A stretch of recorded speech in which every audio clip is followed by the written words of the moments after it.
오늘 새벽 하나님께서 우리에게 주신 말씀은 신약성경 로마서 3장 19절에서 24절까지의 말씀입니다. 로마서 3장 19절에서 24절의 말씀은 신약성경 243쪽쯤에 있습니다.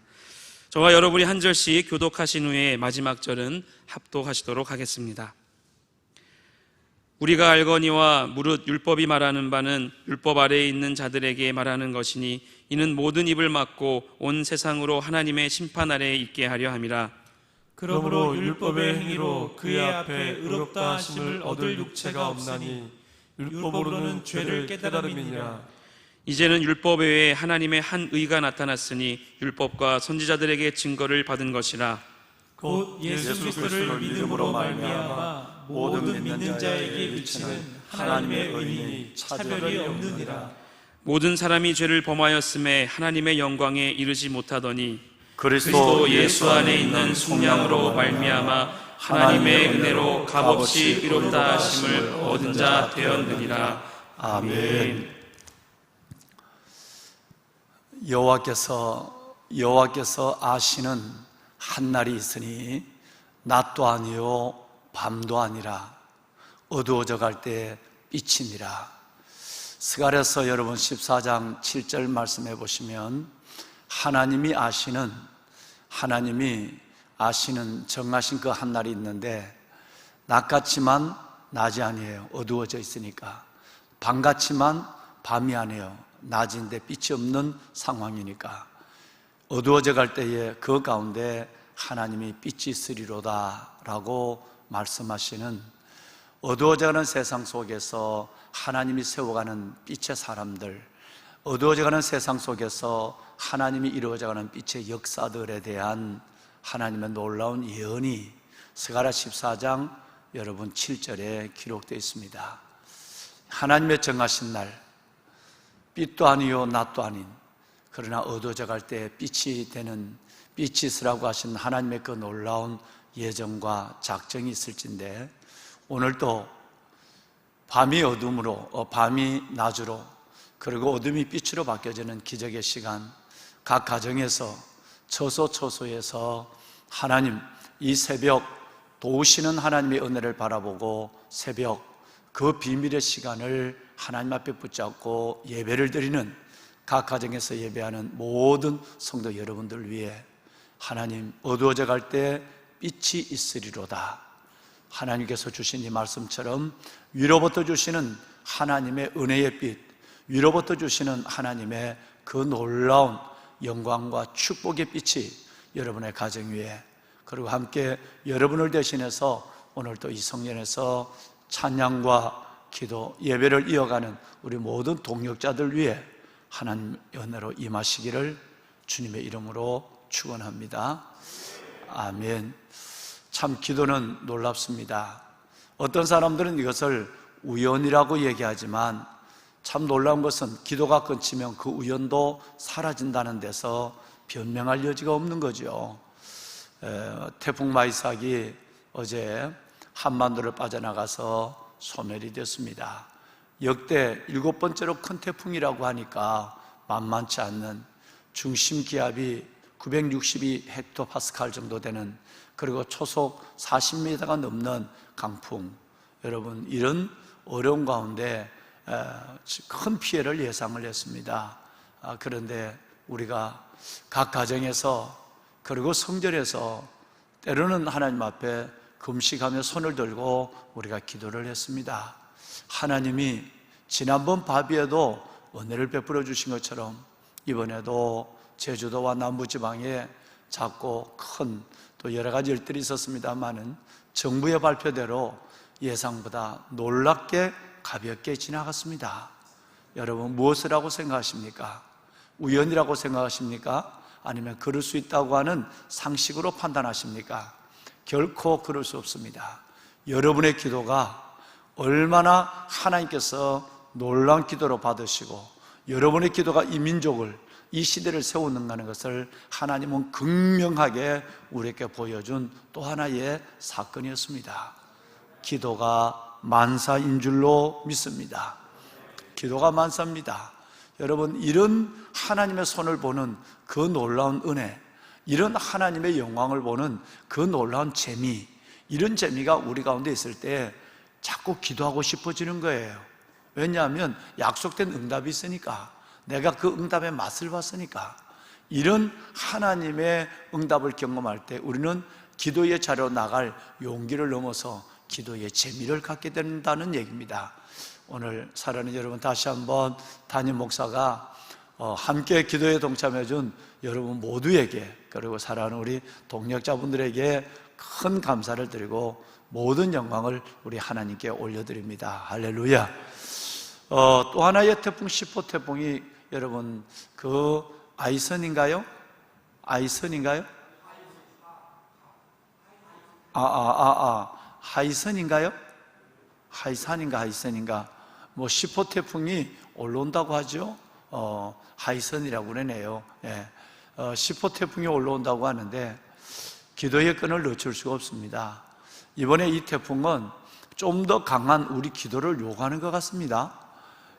남부 지방만, 또 서해안 지방만 타고 올라오는 이런 이 10호 태풍이 아니라 이번에는 일본 열도를 지나서 기운이 죽어서 동해 쪽으로 빠져나갈 걸로 처음으로 예상을 했는데 점점 태풍의 진로가 확실시 되나 봐요.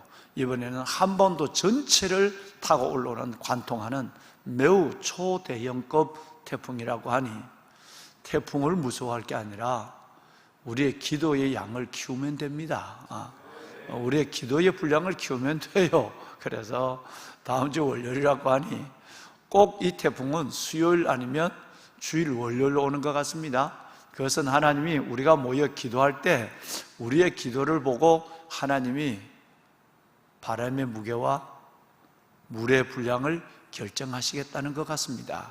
그래서 오늘부터 한 2, 3일 동안 우리가 지난번처럼 우리 동역자 귀하신 여러분들과 각 가정에서 예배하는 여러분, 우리 하나님 앞에 우리 함께 우리 간절하게 우리 또 부르짖어 기도하고 하나님 앞에 매달립시다. 상천하지에 도와줄 리는 하나님밖에 없는 줄로 믿습니다. 하나님의 긍휼과 기적과 손이 우리의 기도에 반드시 나타나게 될 것입니다. 여러분, 한 번, 두 번이 아니라 3번 정도의 하나님의 기도 응답을 보고, 그리고 하나님을 더 신뢰하고 우리의 기도를 기억하신 하나님, 또 더 나아가서 우리를 사랑하신 하나님을 우리의 기도를 가운데 만나는, 경험하는 저와 여러분이 될 수 있기를 원합니다. 아멘. 보배로운 여러분, 다이아를, 이 보석 다이아몬드를 식별하는 4가지 기준이 있다라는 걸 아마 여러분 아시고 계시죠? 이 다이아몬드를 식별하는 4가지 기준인데 영어로 다 C자로 나온다고 그래서 이것을 4C라고 얘기하죠.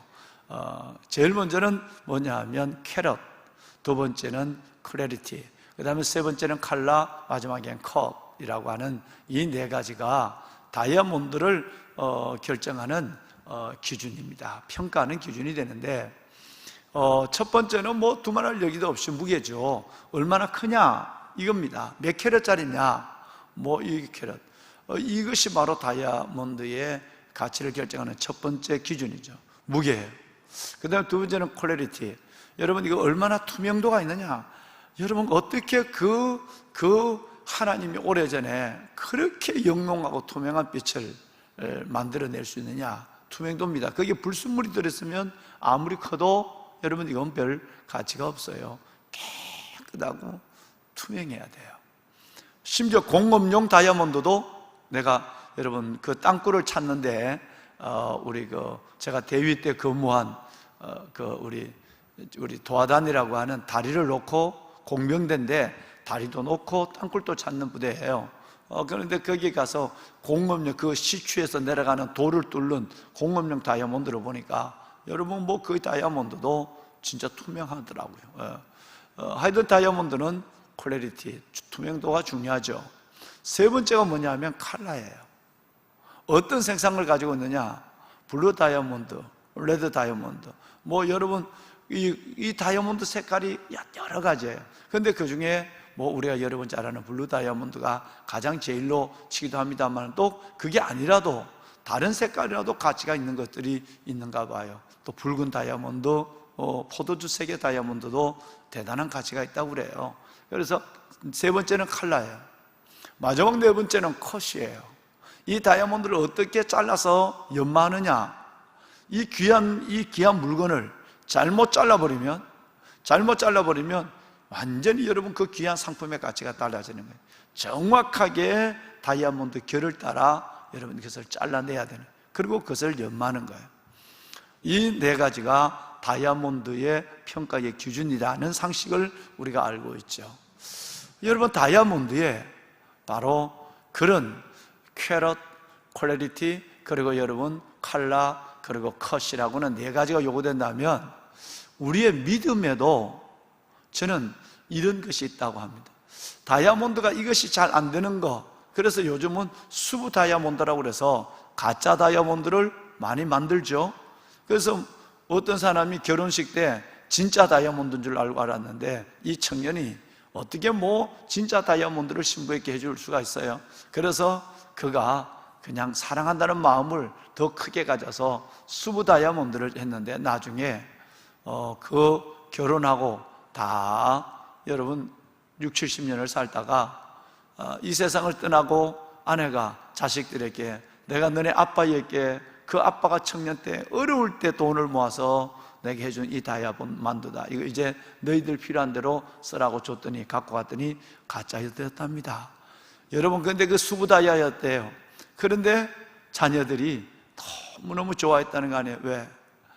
우리 돌아가신 아버지의 사랑이 그렇게 어머니를 사랑했고, 또 어머니가 그 사랑을 처음에 가짜로 알았으면 이혼도 하고 그랬을 거예요. 그죠? 무슨 일이 일어났을 거예요. 근데 우리 어머니가 그 사랑의 순정을 믿고 그 60, 70년을 그대로 그 사랑의 순정을 다이아몬드처럼 변하지 않는 사랑을 살아야지 하고 살아왔다는 거예요.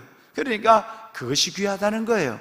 이 다이아몬드가 진짜 다이아몬드냐 수부 다이아몬드냐 이게 중요한 것이 아니라 그것을 가지고 두 사람이 사랑을 이어왔다고 하는 것이 귀하다. 자녀들은 그걸 더 팔렸고 생각했다가 그걸 더 귀한 유산으로 여겼다는 실화가 있잖아요, 여러분. 그런데 우리의 믿음에도 말입니다. 제가 이 말씀을 드리는 이유는 오늘부터 1장, 2장, 3장 1절에서 여러분 또 오늘 우리가 18절까지 이 말씀을 보면 그동안 이방인들의 죄, 유대인들의 죄, 그리고 더 나아가서 우리가 하나님 앞에서 어떻게 하면 구원의 자리로 이제는 한 발 한 발 더 나아갈 수 있는가라고 하는 놀라운 교리적인 기초 신앙의 기반으로 우리를 인도하고 있는 하나님의 세밀하신 말씀의 계획을 우리가 지금 보고 있는 거예요. 자, 오늘 여러분 이 말씀을 가만히 보면서 생각난 것은 가짜도 있을 수 있겠구나. 신앙에도 투명도가 없어요. 퀄리티, 투명도가 없어요. 신앙에도 무게는 오래 믿었으니까 내가 무게는 있다고 얘기하고 직분이 있으니까 내가 스스로도 내 신앙이 대단하다고 생각할 수 있지만 어떻게 보면 조금만 보면 신앙의 투명도가 없어요. 즉 믿음의 순도가 없다 이 말이에요. 그리고 그 신앙이 여러분 색상이 분명하지 않아요. 이게 다이아몬드 같기도 하고 가짜 같기도 하고, 즉 가짜 신앙들이 꽤나 많다는 얘기예요. 오늘부터 있는 3장 여러분 19절부터 이어지는 이 말씀 속에서 온전히 내 믿음을 올려놓지 않으면, 평가해보지 않으면 의외로 가짜가 많습니다. 더 충격적인 건 뭡니까? 다이아몬드에 있을 수 없는 일이 우리 안에 일어나요. 처음에는 진짜였어요. 처음에는 이 신덕이, 여러분 영어로 얘기하면 Justification by Faith라고 하는, 여러분 이 신덕이로 시작했다가 나중에는 육체로 맞춰요. 율법주의로 바뀌어진단 말이에요. 다이아는 그런 게 없거든요. 처음에는 진짜였다 나중에 가짜가 없어요. 또 가짜가 진짜 되는 법도 없고요. 그런데 우리의 믿음에는 이런 일이 있어요. 이 기초가, 여러분 이 기초가 확실치 않으면 어떤 문제가 생겼느냐 하면 우리의 믿음이 성장할수록 나와 남의 영혼을 죽이는 율법적 신앙으로 바뀌어져요. 이게 매우 중요한 거예요. 그래서 어떤 면에서 보면 이 교리라고 하는 부분은 신학적인 문제가 아니라 구체적으로 신앙적인 문제예요. 그래서 오늘 읽으신 이 본문부터 우리가 앞으로 7장까지 이 문제가 계속할 텐데요, 이 문제가 3장에서 오늘 읽은 19절부터 7장까지 가는 이 문제의 확실한 정의와 믿음의 여러분 이 베이직, 기초가 내 안에 돼 있지 않는다고 한다면 위험해요. 믿을수록 정죄해요. 잘못된 가짜 다이아몬드를 가지고 사는 것과 똑같아요. 스가랴서 9장 6절 말씀해 보면 우리는 가짜일 수가 없어요. 너희는 하나님의 왕관의 보석같이 하나님의 땅에서 빛나리로다 그랬어요. 단순한 다이아몬드가 아닙니다. 우리는 하나님의 왕관의 보석이에요. 어제 여러분 뉴스에 보셨지만 1500년 전에 신라의 어떤 귀족 여인의 무덤이라고 생각한다고 그래요. 거기에서 여러분 이 금동관부터 시작해서 심지어 청동 신발까지 나왔어요. 수많은 보석이 그 안에서 쏟아졌어요. 여러분 그것은 어떤 왕이나 귀족이 가졌을 관이에요. 근데 저와 여러분의 존재는 그런 무덤 속에 있는 어떤 왕의 어떤 이런 정도가 아니라 하나님의 왕관의 보석이에요. 하나님의 손의 보석도 대단하지만 하나님 머리에 있는 왕관의 보석 같아 라고 하니 저와 여러분의 존재가 얼마나 좀 부족해도, 좀 못나도, 좀 못해도, 여러분 때로는 좀 실패해도 우리가 얼마나 하나님 앞에 대단한 존재고 얼마나 우리가 하나님 여호와라 말미암아 기뻐하고 행복해야 될 존재인가. 우리는 보석이니까요. 그분의 왕관의 보석이니까 얼마나 대단하겠습니까? 그런데 여러분 이 보석이 하나님은 진짜로 만들어놨는데 갈수록 지가 가짜로 변해져 가요. 이게 골치 아픈 거예요. 여러분 이건 도리가 없는 거예요. 끝내는 은혜로 시작했다가 율법으로 마치고요, 축복으로 시작했다가 하나님의 심판으로 마치는 경우가 종종 우리 가운데 있다라고 하는 거예요. 이제는 오늘부터 이 말씀을 함께 나누는 동안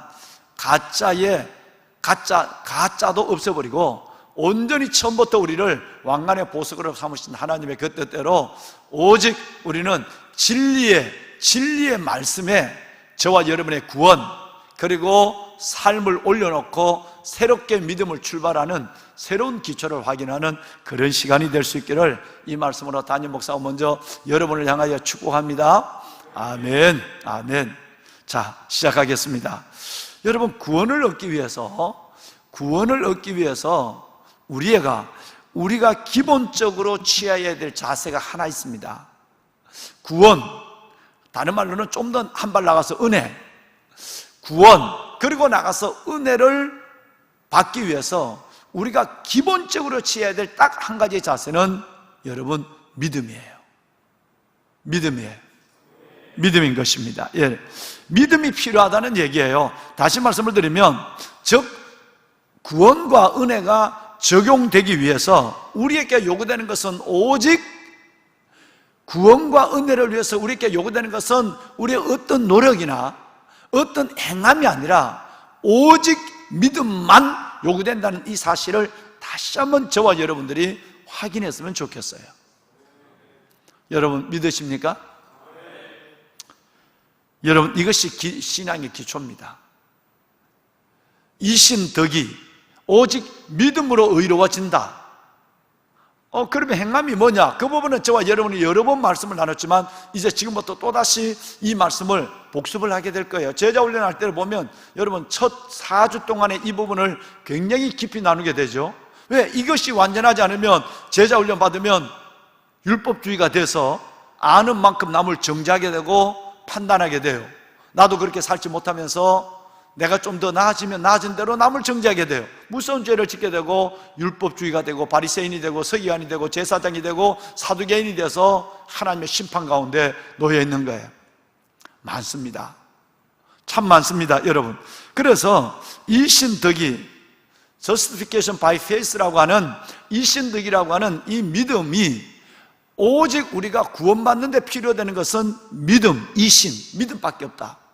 우리가 하나님 앞에 더 큰 은혜를 받는 것도 요구되는 것도 오직 믿음밖에 요구되지 않는다. 인간 구원의 유일한 방법이 믿음이다 라는 것을 확실하게 우리 가운데 정리를 해둬야 합니다. 믿음으로 구원. 할렐루야. 자, 그렇다면 우리는 지난 1장에서 배운 말씀과 뭔가 하나 딱 통하는 것이 있어요. 구원받는 것도 솔라 피데, 오직 믿음. 우리에게 요구되는 것은 믿음밖에 없고, 또 구원받은 백성들이 살아가는 것도 오직 믿음으로 사는 거예요. 자, 그리스도로 말미암는다, 그래서 구원이 온다, 이것으로 구원받는 데만 믿음이 필요한 것이 아니라, 우리가 1장 17절에 보면 오직 의인은 무엇으로 살리라? 믿음으로 살리라. 할렐루야. 오직 의인은 구원받는데도 믿음이 필요하고, 이 땅을 살아가는데도 믿음이 필요한 거예요. 그 완벽한 모델이 하나 있습니다. 이 모델이 바로 아브라함이에요. 다음 3, 4장에서 나와요. 그래서 그러면 믿음으로 구원받고 믿음으로 살고 믿음으로 복받는 사람이 누구냐 하면서 4장 한 장에 아브라함을 하나님은 무대에 올려놓습니다. 이 사람이 행함으로 구원받은 것이 아니야. 오직 하나님의 의의는 값없이 주는 거예요. 행함으로 받는다면 선물이 될 수 없어. 구원이 선물이 될 수 없어요. 그건 대가가 되는 거야. 값이 되는 거야. 값이 아니야. 하나님은 우리 같은 죄인을 뭔가 내가 노력을 해서 이것 때문에 하나님께서 나를 구원하고 율법을 행한 것 때문에 나를 구하는 것이 아니라, 하나님이 나를, 하나님의 믿음 자체를, 하나님의 율법을 믿는 믿음, 하나님을 믿는 믿음, 그 믿는 믿음을 의의로 여겨서 나를 값없이, 조건 없이 의의로 여겨 주셨다. 이것이 하나님의 주신 선물의 구원이다 라는 것을 말씀하고 있는 거예요. 여러분, 이제 그러면 믿음으로 의롭게 되는 길은 무엇인가 라고 하는 기초적인 문제를 우리 한번 좀 들어가 보겠습니다. 먼저 좀 더 말씀을 보충해 드리면, 믿는 사람에게 가장 무서운 시험이 뭔가, 저와 여러분에게 가장 무서운 결정적 시험이 뭐냐면 율법주의예요. 이건 이단보다 더 무섭습니다.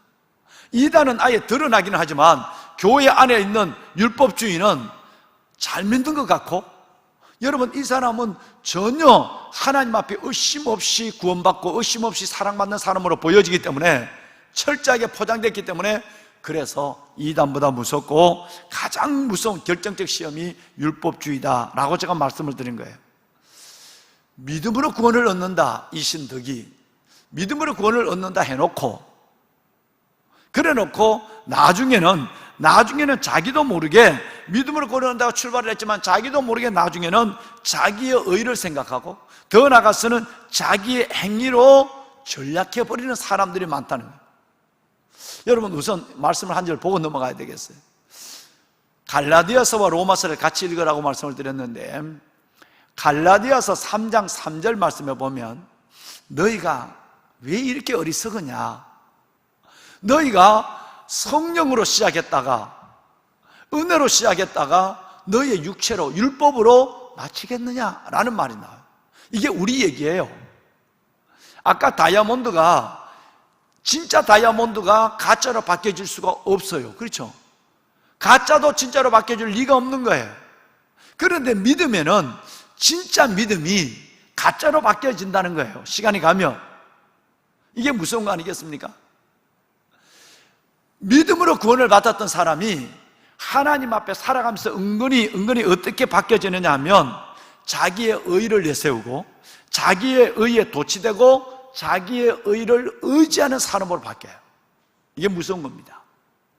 오직 내 같은 죄인을, 말씀을 통해 내가 죄인을 깨닫고 그 죄의 문제를 그리스도 안에 갖고 나서 해결함을 받아서 오직 내 노력이 아니라, 내가 율법을 지키는 것으로 아니라, 내가 하나님의 말씀을 지켜서 구원받는 것이 아니라, 내가 하나님 앞에 죄인됨을 인정하고 하나님의 그리스도 예수의 의를 받아들임으로 말미암아 하나님, 내가 구원을 받은, 오직 믿음으로 구원을 받았던 사람이 시간이 지남에 따라서 그 자신의 의를 점점점 내가 잘 믿으니까, 못 믿으면 이런 게 없어요. 바리새인 제사장처럼 잘 믿으면, 내가 잘 믿으니까 내 의를 세우기 시작합니다. 내 의에 도취되기 시작합니다. 그 다음에 내 의를 의지하기 시작하는 거예요. 그래서 가짜로 바뀌어져 버리는 거예요. 율법주의로 바뀌어져 버린 거예요. 구원이 날아가 버린다 이 말이에요. 구원이 날아가 버려요. 예수님이 만난, 복음서에 만난 수많은 사람들이 바로 그런 사람이에요. 근데 더 무서운 것은 뭐냐? 내가 변질됐다는 것도 모르는 거예요. 하나님의 믿음에서 구원해, 믿음으로 구원해서 율법주의로 변질됐다는 것도 모르는 거예요. 그러니까 남을 막 정죄하는 거예요. 저 세리도 정죄하고 다른 사람도 막 정죄하는 거예요. 여러분, 이것을 경계해야 됩니다. 한 이야기를 해볼까요? 간혹 몇 년에 한 번씩 이런 일이 일어나요. 어떤 택시기사가 승객이, 손님이 두고 내린 돈, 뭐 몇백만 원도 되고 몇천만 원도 되고, 이 돈을 파출소에다 갖다 줬어요. 그래서 주인을 찾았어요. 아니, 주인을 찾기 전에 크면 클수록 그 돈을 파출소에서 맡긴 것 때문에 그 사람이 대단한, 여러분, 유스거리, 가십거리가 돼요. 그리고 여러분, 이것을 또 나중에는 그 돈이 억대가 넘어가고 몇천만 원의 큰 돈이, 우리가 보지 못한 큰 돈이 되면 더 그 사람의 선행이 상을 받게 되고, 돈 주인으로부터도 감사를 받게 되지만 상을 받게 되고, 놀라운 일들이 일어납니다. 여러분, 우리 엄밀히 한번 생각해 볼까요? 구체적으로 한번 생각해 봅시다. 남의 돈을 말이죠, 자기가 안 쓰는 것, 목사님, 전도사님, 직원 여러분, 교직원 여러분, 남의 돈을 자기 돈처럼 쓰지 않는 거 당연하지 않아요? 아멘이시죠? 여러분들은 당연히 그러실 거니까. 남의 돈을 자기 돈처럼 쓰지 않는 건 당연한 거예요. 이게 여러분 뉴스거리가 된다, 이게 상받을 거리가 된다는 것은 이 세상에 그런 양심조차도 무너져 있는 사람이 대부분이란 거예요. 그렇죠? 10중에 8구는 다 갖다가 팔자 고치지, 남의 돈을 자기 돈처럼 쓰지, 그것을 갖고 주인을 찾아줄 사람이 없다는, 그만큼 우리는 이 땅이 어두워져 있는 거예요. 낮도 아니고 밤도 아니고 어두워진 시대에 살아가는데, 어두운 시대에 빛이 있으라고 하는 그 빛을 보기가 어렵다는 거예요. 그만큼 이것이 어렵다는 것을 의미하는 거예요. 우리의 믿음도 마찬가지입니다. 내가 아무리 잘 믿어도, 내가 믿음으로 구원을 받고 다른 사람보다 내가 그 여러분 바리새인처럼 저 뒤에 있는 저놈같이 세리같이 되지 않으면 감사합니다, 난 1회에 2번씩 금식도 하고 뭐도 하고, 여러분, 그 모든 걸 하는 것이 내가 하나님 앞에 자랑거리가 되고, 내가 이 하나님 앞에 자기 의가 되어버리면 이건 맛이 간 거예요. 예수님은 아예 세리가, 너보다 못한 세리가 의롭다 하심을 받고 내려갔느니라, 그렇게 되어 있어요. 여러분, 우리가 구원받았다는 것은, 이것은 지옥에서 음부로, 어둠에서 빛으로, 오직 이 구원의 선물은, 너무너무 믿음으로 구원받은 것은, 예수 그리스도의 의를 받은 것은, 이건 말할 수 없는 거예요. 근데 그렇게 시작했다가 나중에는 점점 나의 의가 세워지는 거예요. 점점 나의 의가 주장되는 거예요.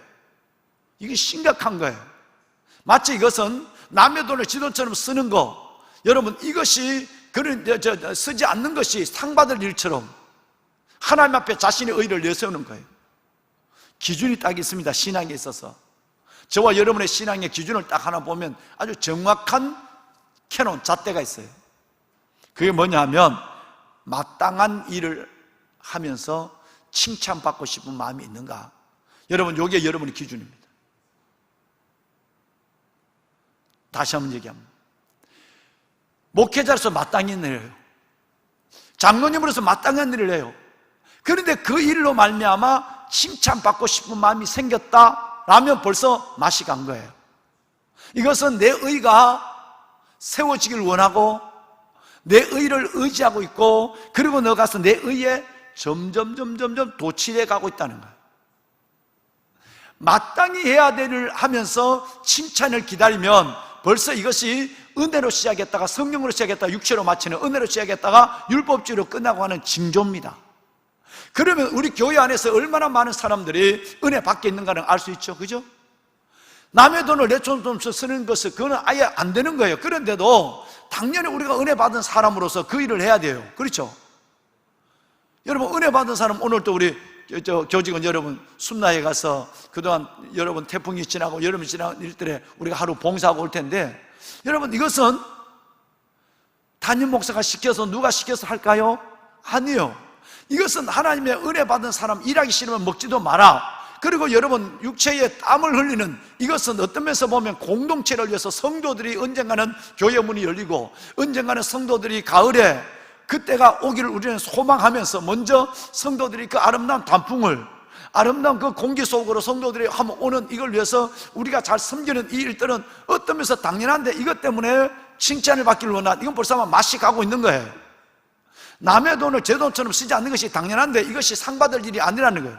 하나님 앞에 믿음으로 구원받은 우리가 그 구원이 얼마나 커서 그 다음에 우리가 노력으로 그 다음에 율법을 지키고 하나님의 말씀을 순종하는 것은 당연한데 여러분 내가 지금 그 일을 하고 있는 것에서 칭찬을 기다리고 있다고 한다면 이거는 매우 심각한 문제라는 거예요. 율법주의는 여기서부터 시작이 되는 것입니다. 이행덕구 이신덕이가 저절로 이행덕구로 바뀌는 거예요. 믿음으로 구원받는 것이 그 다음에는 행함으로 구원받는 것으로 바뀌어지는 율법주의로 바뀌어지는 것입니다. 성경을 읽고 마치겠습니다. 여러분 오늘 19절과 20절을 보겠습니다. 19절 자 우리 다 같이 한번 읽을까요? 19절 함께 봅니다. 자, 우리가 알거니와 무릇 율법이 말하는 바는 율법 아래 있는 자들에게 말하는 것이니 이는 모든 입을 막고 온 세상이 하나님의 심판 아래 있게 하려 함이라. 자, 월요일날 설명하겠습니다. 여러분 율법을 하나님 우리에게 줬어요. 율법을 주는데 이 율법이 뭐냐면 내가 율법을 지켜도 말 못하게 하는 거예요. 내가 아무리 의로운 일을 해도 또 내가 613가지 중에 한 가지만 지키지 못해도 죄인이야. 내가 의를 말하지 못하게 하고 한 것을 말하지 못하게 하고 한 가지 못해도 나는 죄인이에요. 그래서 입을 막을 수밖에 없어요. 하나님의 진짜 은혜가 있으면 하나님 그 하나님의 말씀 앞에 나는 할 말이 없어. 하나님의 그 말씀 앞에 나는 내 같은 죄인이 할 말이 없어야 정상이에요. 내가 저 인간보다 낫다, 내가 이렇게 잘 믿는다, 나는 그래도 괜찮은 인간이야, 자기 의에 도취되는 순간에 벌써 아마 입이 열리는 거예요. 입을 막아야 되는 거예요. 입을 막는다는 것은 하나님 앞에 할 말이 없어지는 것이 율법이 줄 목적이에요. 두 번째, 여러분 그것만 아니라 심판 아래 있는 거예요. 우리가 행함은 내가 노력하는 만큼 자기 의가 세워지고 자기 의에 도취되고 자기 의를 의지하니까 내가 잘 믿는 만큼 심판으로 가는 거예요. 이상하지 않아요? 잘 믿는 만큼 하나님과 가까워지는 것이 아니라 잘 믿는 만큼 하나님부터 떨어져 나가는 거예요. 그래서 여러분 이 기본이 안 돼 있으면 잘 믿고 심판받는 거예요. 잘 믿고 가짜가 다 되는 거예요. 욥기서 40장 4절을 볼까요? 이게 뭔 얘기냐면 너가 아무리 율법을 잘 지켜도 아무리 너가 하나님 말씀을 순종한다 할지라도 그 잘 지킨 순종이 너의 의가 될 수 없다. 그래 내가 받은 은혜가 너무 커서 당연히 해야 될 일인데 그거 갖고 너가 의가 되고 상 받는다고 칭찬받는다면 너는 벌써 끝난 거야.